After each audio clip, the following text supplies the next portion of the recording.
back. It is Bones. And in this one, let's do a little topic video. Now, I did want to talk about the new releases that will be coming out from McFarlane's DC Multiverse. Now, we did get some images now to know what we will be basically looking at.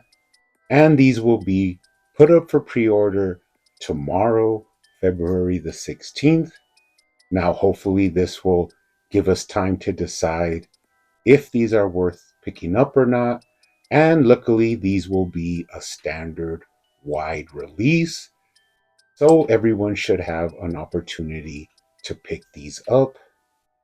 Now, each one of these figures will be including a McFarlane Toys digital collectible.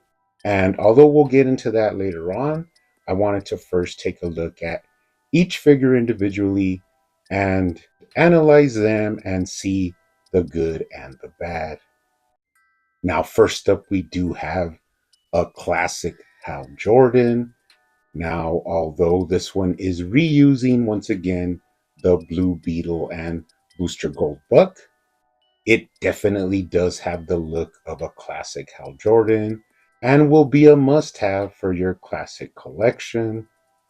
Now, of course, what classic has come to mean to us is that it will be a costume without any added details or sculpted lines and will be your basic, boring, clean costume with basically no added sculpted details. And this is actually perfect if that's what you enjoy, your classic clean suits. But sadly, for someone like me who actually was attracted to McFarlane's DC Multiverse for the really cool, new, exciting costumes and the new design takes on the old established DC characters. But in all actuality, we still have time to get another future release that is more based on the newer lantern designs from McFarlane that have more of a textured feel and pretty much all work together. I still have hope that we will eventually get a Hal Jordan in this design.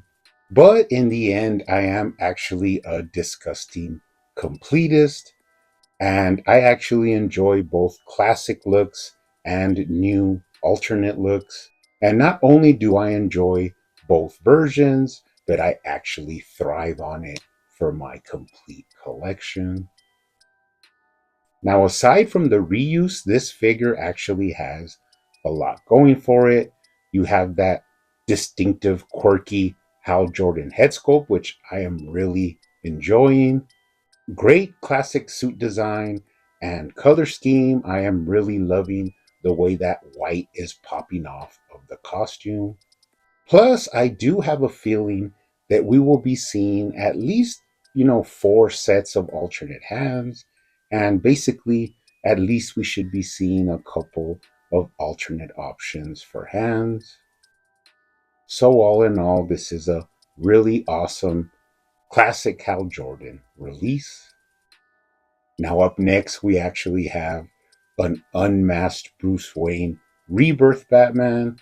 Now, we kind of knew about all of these figures. They kind of gave a hint about it in the San Diego Comic-Con reveals, but of course, we had different ideas of what we would actually see, and we don't get a complete grasp on it until now that we've actually seen the first images.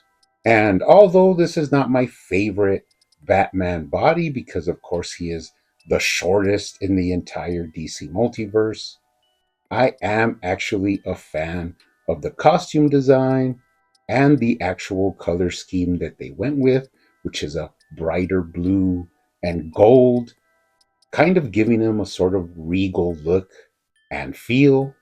Now, I'm not actually a big fan of the head sculpt, which actually comes off looking a lot more Hispanic than I would think Bruce Wayne would actually look. Now, that's fine and all, doesn't really matter to me. You will get a masked alternate head, which of course is going to be just the rebirth head, but matching this color blue. And in the end, it's kind of sad because even my custom unmasked Bruce Wayne looks a lot more like Bruce Wayne. And once again, I am hoping that we do see a multiple amount of alternate hands. Hopefully, we will see that trend from here going forward. So, definitely have my fingers crossed that there will be some alternate hand options. Now, coming up next, we have a classic Aquaman. Now, this one is pretty interesting because some of the details are kind of odd. And while you do kind of get a more classic looking Aquaman, I'm not so sure they hit this one out of the park.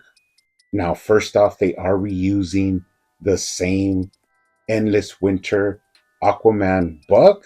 The only thing that is weird is that he still has that sort of Aquaman symbol that we saw with the Flashpoint Aquaman. And I'm not necessarily sure why they weren't able to remove it. And you could kind of look past it because the whole upper body is kind of a light orange color. Definitely missing that sort of gold gloss from the Endless Winter version, but it's just kind of weird to see that symbol still on the shoulder. Now, you definitely get a very bright yellow with this one instead of a gold accent color.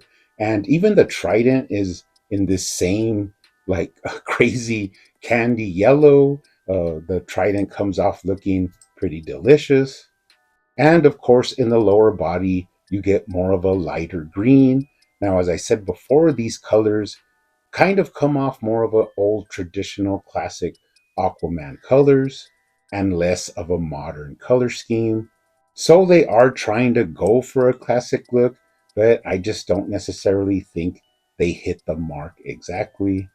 And this actually brings us into the head sculpt. Now, I gotta be honest, I'm not necessarily blown away by this head sculpt. It's a passable Arthur Curry looking head sculpt.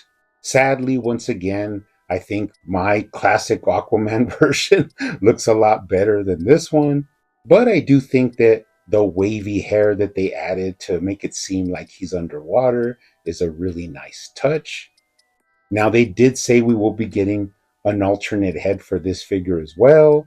And basically, it could be a screaming head, which definitely I hope not.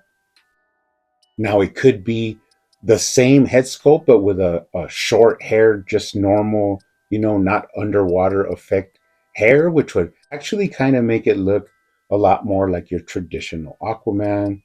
But one thing I definitely hope they stay away from, and I hope they do not do, is actually just add the, the Endless Winter Aquaman head and say that that is your alternate head sculpt. Really hoping they don't do that. That would be a very big oof. And once again, judging from the image, there should be some alternate hands that come with this figure. I'm pretty much feeling that all of these figures are going to come with multiple hands. So hopefully we do get that at least with these releases. But one thing for sure that will be coming with each one of these is, as I said before, an NFT digital collectible from McFarlane. Now, it's pretty interesting and kind of strange, but you will be able to join these three digital collectibles and build an alternate fourth figure, which is going to be a Mongol digital collectible. And that's, pretty kooky. And in the end, this absolutely means nothing to me because I don't really give a crap about NFTs. Now, while I do think that, I am kind of surprised by all of the hate that you see in the comments. Like, the Todd trolls really work double time just to call out the NFTs. And it kind of feels like they feel like it's a personal attack or that he's attacking their families. Like, that's how much hate they actually, project out when it's not really that big of a deal. I kind of take this like as another just sales gimmick. It's kind of like when they put a comic book with your figure. Now, me personally, I hardly read any more comics. It's been a while. If I do read comics, they're basically comics that I still own that I have a personal attachment to.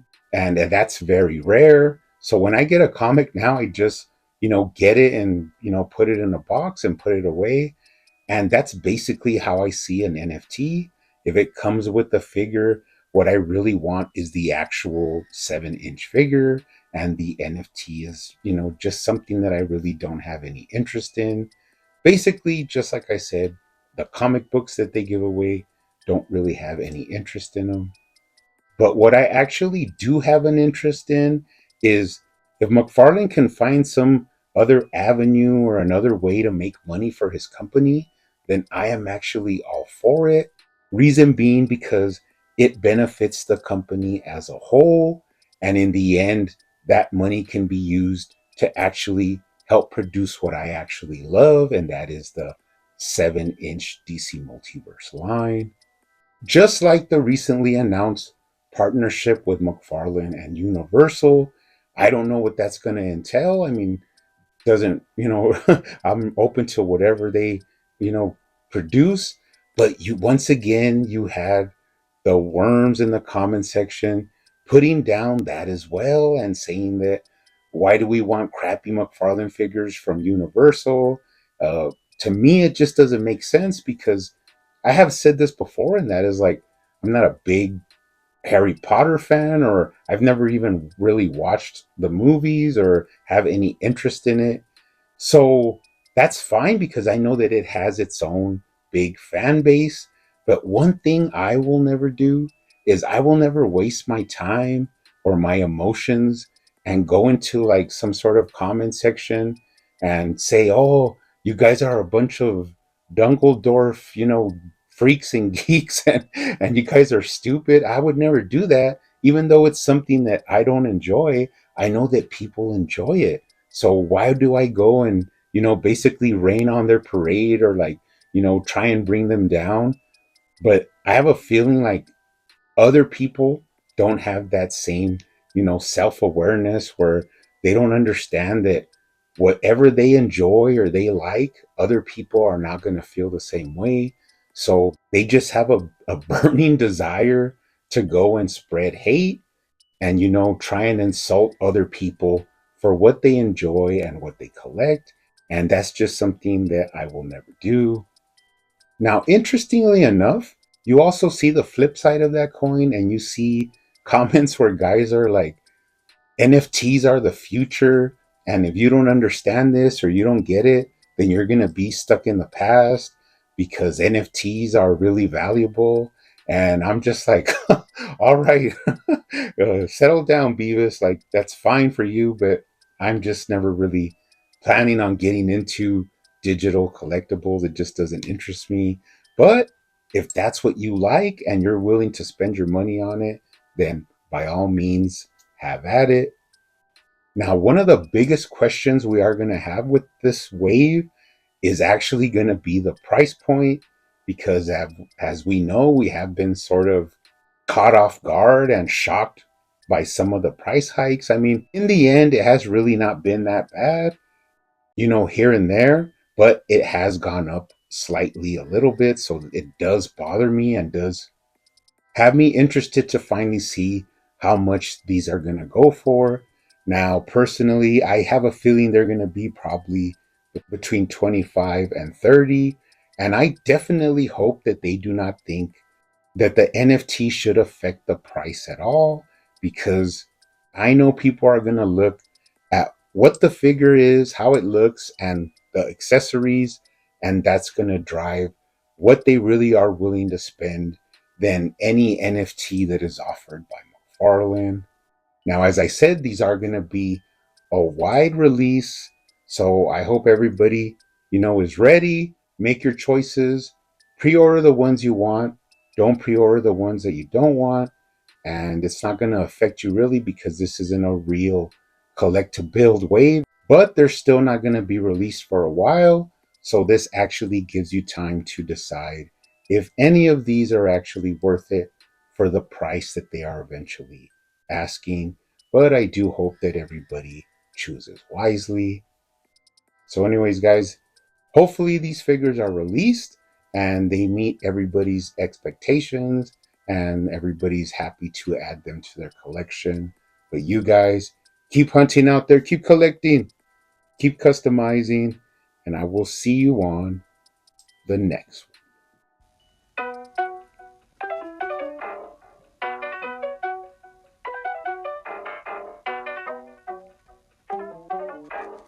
They used to call me Crazy Joe, but now they can call me Batman.